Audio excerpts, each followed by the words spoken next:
Lakasan ko boses ko kasi medyo maulan. So, ito ang patikim ni Krish's Kitchen. Basically, this is assorted Sylvanas or Sylvanias. Depende kung paano nyo ito-pronounce. So, ayan, dalawang uri ng flavor.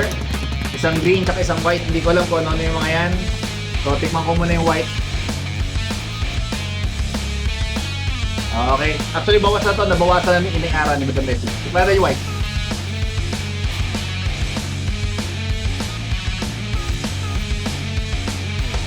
Hindi ako masyado fan ng Sylvanas pero ito okay. Lalo na pag galing sa freezer. Manalo itong yellow. Or itong green.